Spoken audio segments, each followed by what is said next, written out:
Coming up, everything you need to know about Notre Dame's last big recruiting weekend and where things go from here for the class of 2024. You are Locked On Irish, your daily podcast on the Notre Dame Fighting Irish. Part of the Locked On Podcast Network, your team every day.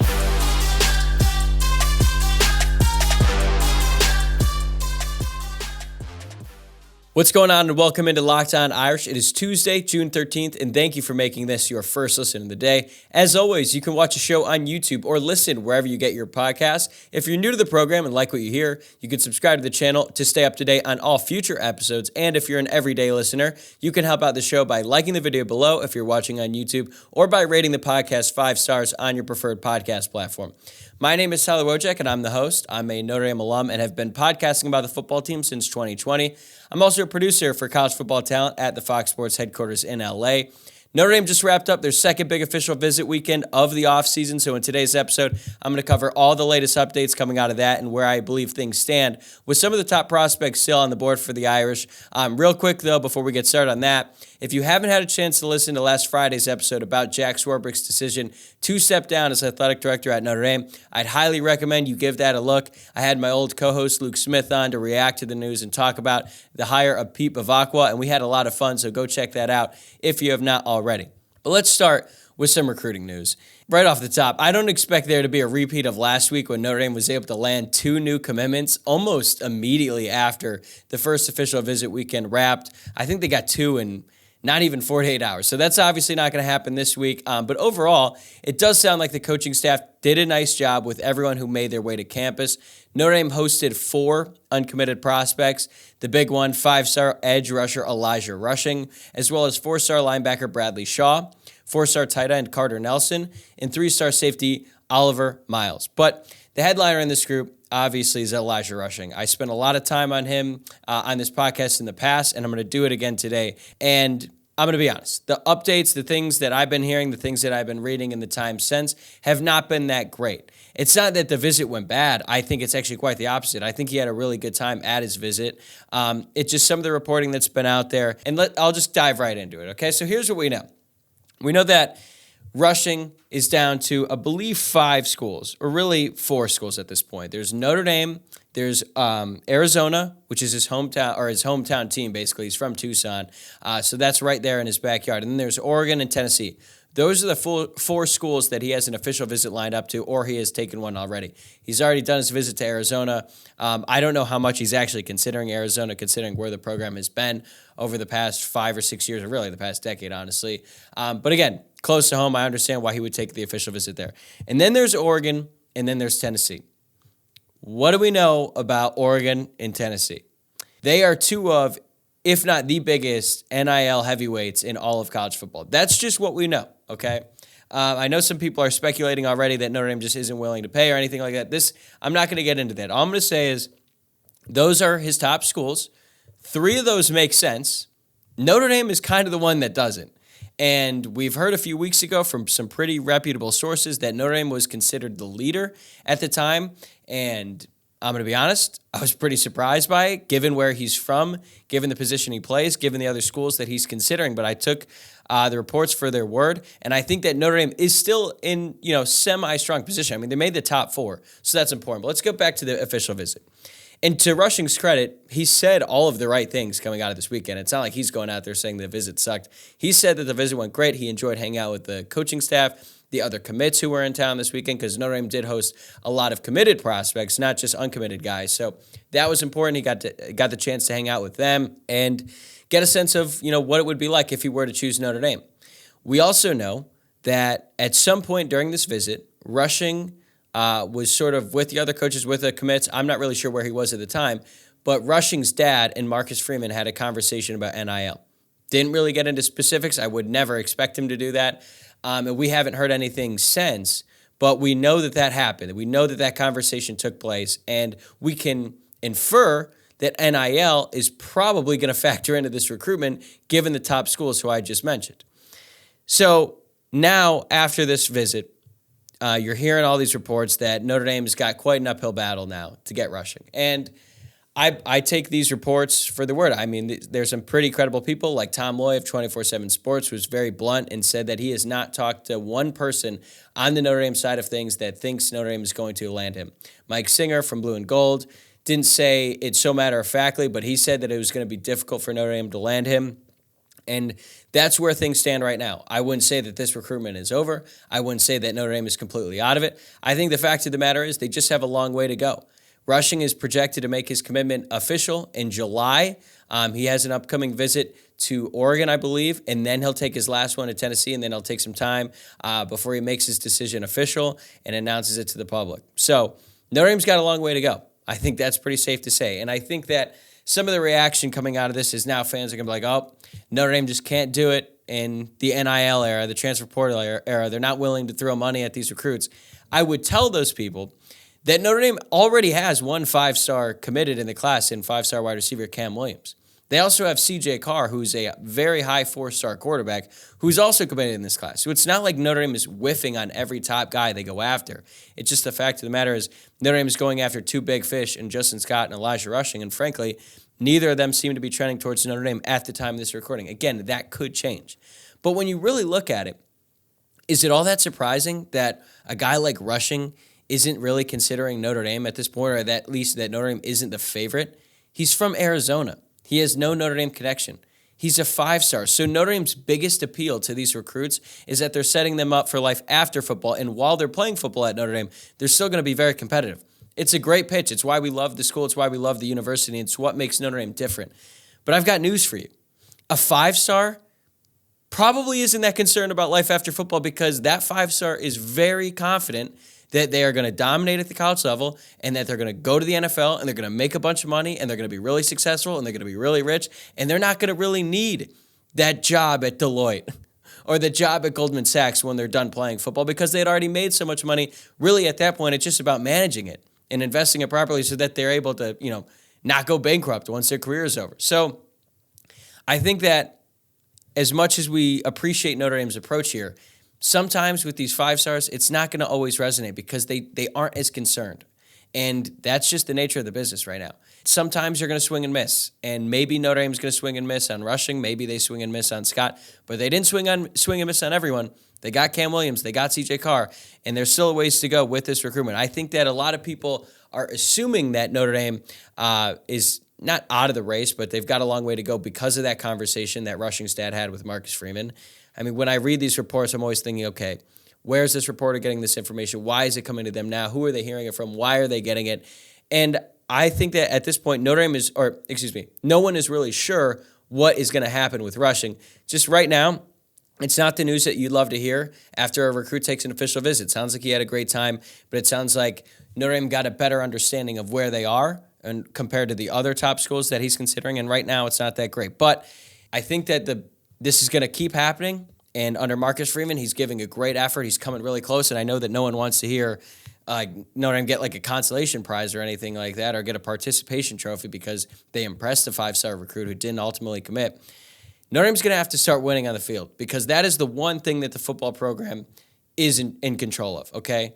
They're not really going to have the control of how much money the different collectives are going to be willing to pay recruits. They're not going to have any say in the admission standards at the university, but they can win.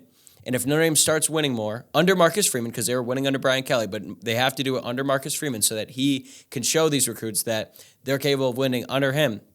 If Notre Dame starts winning a lot more, they start sending more guys to the NFL, then all of a sudden that these recruiting pitches to the 5-stars out there who are willing to bet on themselves essentially and take somewhat of a risk in going to Notre Dame in terms of like the fact that they're most likely losing that immediate upfront money by choosing Notre Dame over some of the NIL heavyweights, that's probably the best way or best chance Notre Dame has at landing these guys in the future. It's going to take some time. We're not even in year 2 of the Marcus Freeman era, at least in terms of games played. Like, he's had one full season. All right, I still think he's a really good recruiter. I think he's put Notre Dame in some good shape with a lot of these guys, but the fact of the matter is they've still got a long way to go. I'm a believer in Marcus Freeman. I think he's going to be able to do it, but I'm starting to think that right now in this class, as we look at it in totality, they might not be able to land as many 5-star guys as we thought today. the one way to solve that in the future is just by winning. So I understand that this isn't the most fun update coming off a Big Times Recruit official visit, but that's where things stand right now. That could change in the future. You never know, really. It's recruiting. Everything changes, by the day, basically. So that's the bad news, or at least the potentially bad news. The good news is Notre Dame did make some big moves on two of their other top targets this past week, and so I'll tell you who they are and what it means coming up next. Make a fast break to FanDuel during the NBA playoffs because right now, new customers can get a no-sweat first bet up to $2,500. That's $2,500 back in bonus bets if your first bet doesn't win.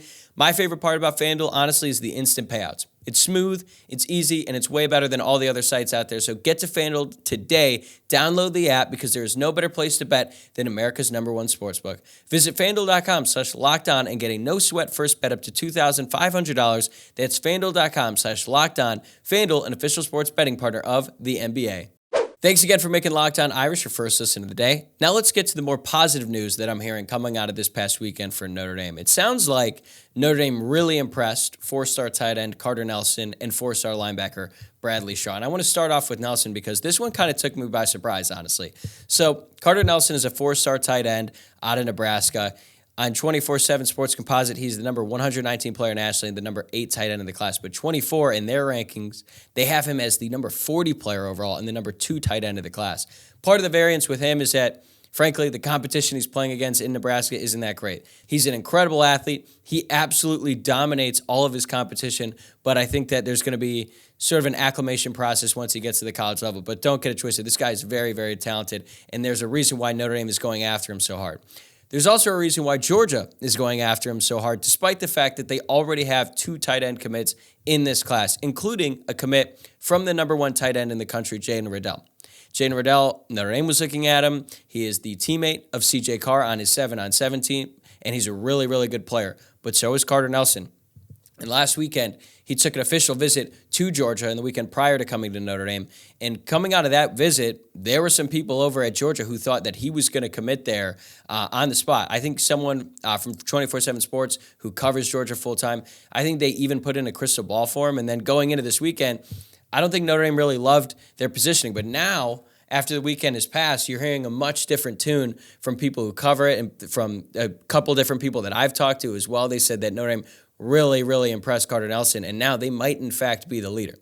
Personally, I think we should all take a step back here and relax because clearly something happens when Carter Nelson goes on official visits because first it was Georgia thinking they had him, and now it's Notre Dame thinking they have him, and he still has official visits lined up to Penn State and Nebraska. So I'm going to be interested to see once he takes those official visits, are Penn State reporters, are they going to be like, hey, he's going to Penn State now, and then same deal with Nebraska? I think we need to wait a little bit and let this post-official visit glow wear off a little bit. That's not to say that Notre Dame won't get him.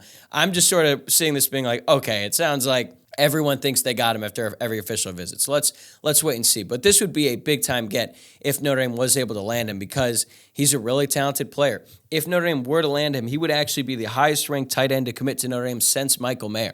Notre Dame already has a tight end in this class, but they would like another one for depth purposes. And also, I just think Carter Nelson is an obvious take. Like, there's not going to be a situation where Notre Dame wouldn't take him. That's the reason why Georgia is considering taking him, despite the fact that they have 2 guys.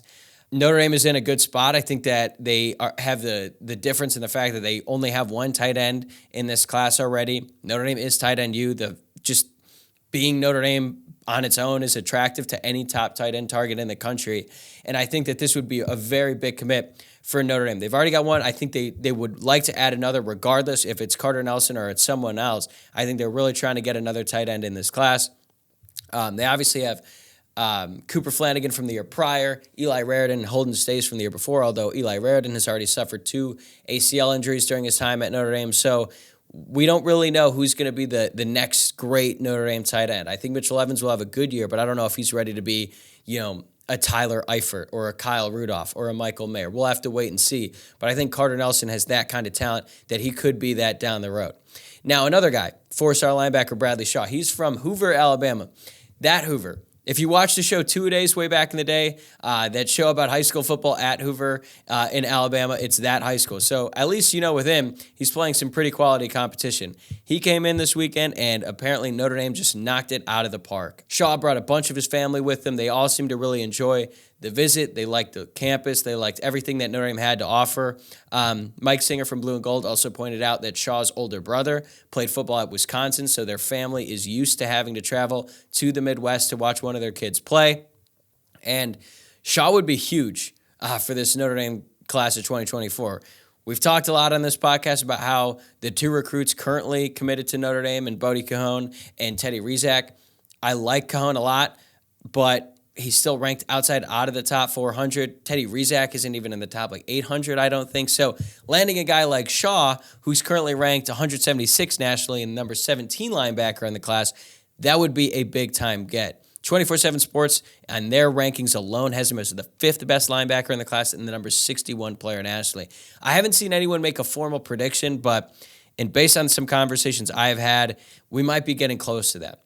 Another thing to note about Shaw is that he doesn't have any official visits lined up at this point in time. He might set some up down the road, but right now it's sort of up in the air. And I sort of interpret that two ways. One, it might mean that he's ready to commit to Notre Dame and he doesn't need to take any more official visits. There's also a chance that he's like, let's wait around, let's see, let's take this through the fall, and let's let this recruitment last a little bit longer. That also offers him the opportunity to visit games and take official visits during actual fall, big weekends, big Saturdays. So that could happen. That's very much still on the table. I don't really know right now. Georgia and Auburn are the two teams also going after him right now. I don't know how aggressively they're going after him at this point. I would always feel like you got to be a little bit concerned with either of those schools in the case of Shaw, because one, Georgia is Georgia. I don't have to tell you why it's not great to hear that Georgia is going after the same guy you're going after. Auburn is interesting because even though Auburn football has been, a bit dysfunctional over the past couple of years, it's still in Alabama and it's close to home, so I could see why he'd want to go there. And also under Hugh Freeze, maybe turning things around. So we'll have to wait and see about that. So obviously Notre Dame would love to land one or even both of these guys, and I think it's on the table now that they could actually end up getting commitments from both Carter Nelson and Bradley Shaw. The fourth uncommitted prospect to visit Notre Dame this weekend was safety Oliver Miles, and it sounds like that one was a little bit, I don't want to say it was bad, it just didn't go as planned because Notre Dame was hoping to get a commitment from him this weekend, and that was not the case. Miles is a little bit lower on the recruiting rankings than Shaw and Carter Nelson. He's not even ranked in the top 500 nationally, but he does play his high school football in El Campo, Texas. Notre Dame has done really well recruiting prospects out of Texas the past couple of years, and it just seems like at this point, Notre Dame is in a two-horse race but with Texas Tech, and even though some of you might roll your eyes and be like, Texas Tech, Notre Dame is going to be able to get him over them. He's from Texas. It's not that far from home. And if you look at the rankings and you look at what Notre Dame's got coming in potentially, because things looked pretty good with Tay Johnson, the four-star athlete from Indiana. He announced a commitment date later in the month. Notre Dame seems to have him, but we'll have to wait and see until that commitment becomes official. But Notre Dame already has Kennedy Urlacher in the class. They also could have Tay Johnson, and then at that point, they're really just looking for one more, and they got a few guys coming up this weekend. So I don't know how long Oliver Miles is going to be able to wait. It's sort of similar to Paul Menke last week when everyone thought he might commit, and then that didn't happen. It kind of seems like Notre Dame might have a little bit more say in this than we might have thought a couple weeks ago, and it was like, all right, whoever the first three to commit are going to be the guys. Notre Dame has a little bit more leverage now in these situations, and they're honestly getting pretty close to wrapping up this class of 2024. So stick around, and we'll wrap up today's show with a look at what comes next for Notre Dame's 2024 recruiting class. All right, so let's take a look at Notre Dame's class of 2024 as a whole. They're currently ranked number 3 in the country behind Michigan and Georgia. They have more four-star commitments than Georgia, Michigan, Ohio State, Penn State, and Oregon. Problem is, they don't have as many 5-stars as, say, Georgia or Ohio State, but overall, the class is in really good shape. I think they're going to get Tay Johnson. He would be the 20th commitment in this class. I would probably expect Notre Dame to finish this class with like 23 to 24 commitments. Now, that could change if any players decide to transfer later on. If, different things happen. That number could change, but that's the number I expect for Notre Dame to take in this class as of today. Assuming Johnson does commit to Notre Dame will still need one more safety in this class. They've got one coming in this weekend who I personally really like, in Malcolm Ziegler. He's a little bit higher rated than Paul Menke, as well as Oliver Miles, so I would prefer that they take him. He's also a little bit bigger. I think he's a little bit more athletic, so that would be great. They're also still in the running for a couple big-time linebackers, including Bradley Shaw, obviously. And then they've got Kingston Viliamu Asa, who's a top 100 linebacker out of California, who will be visiting this upcoming weekend. That's going to be a very, very important visit for Notre Dame. He's just coming off a visit to USC. They're probably the favorite right now in that recruitment, but Notre Dame could make a great impression this upcoming weekend. And they definitely need to get one more linebacker. I mentioned Teddy Rizak. I mentioned Bodie Cajon.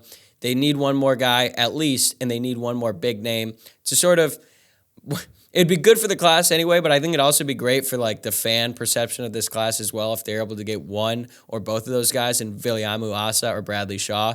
And Notre Dame would be willing to take both. Like they are both so talented, and you don't really know what's going to happen with linebacker depth next year because Leofau, Bertrand, and Kaiser could all leave. Honestly, I would consider them likely to leave considering they're all fifth years, even though I think they each have one more year of eligibility remaining because of that COVID year. It's hard to – I kind of get confused because that COVID year, like, it's still around, even though it kind of feels like a long time ago. So they probably will all leave. And then you're looking at a situation where you've got a bunch of really talented guys, but also a bunch of inexperienced guys for the most part, at least right now at linebacker for Notre Dame, and guys like Jalen Sneed, Nolan Ziegler, Preston Zinter, Drake Bowen, guys who I think will be good eventually, but that would be a pretty inexperienced group likely playing for Notre Dame next year. So if they're able to take 4 linebackers in this class, that would go a long way for depth purposes. Also, you just always want to add more talent in the room, and adding Shaw and adding Viliamu Asa would certainly do that. So I think Notre Dame would love to have one or both of those guys if possible. As for safety, I don't know. I really don't know where Notre Dame is leaning right now because we're hearing different reports about Mankey. It seems like that guy, he's probably looking elsewhere. He's probably going to end up at Duke, I would say. That seems to be the trend right now, but I'm not sure. You know, there's still a good chance that Notre Dame does land Oliver Miles, but maybe it's going to take them longer than they would have preferred. We don't really know at this point, but I think we're actually getting pretty close to finishing up this class for Notre Dame. Once Johnson makes his commitment, and then you got a situation where you still definitely need a tackle. Gerby Lambert is a must for this class, and I think that if they're not able to get him to commit to Notre Dame, they're going to have to make a late switch and try to get someone who maybe they're not going after as hard right now, but they definitely need to get at least 2 tackles in this class. They have 3 offensive linemen, but only 1 tackle right now in Styles Prescott. So that's another need in this class. And then after that, you're looking at a few guys who are like, you don't need them for the class necessarily because positionally you probably got your numbers, but they're like an obvious take. So Elijah Rushing would certainly fit that mold. Justin Scott, obviously, that would be an obvious take. And then you've got someone like Caleb Beasley, who's officially committed to Tennessee right now, but Notre Dame is hopefully going to be able to get on campus for an official visit this fall.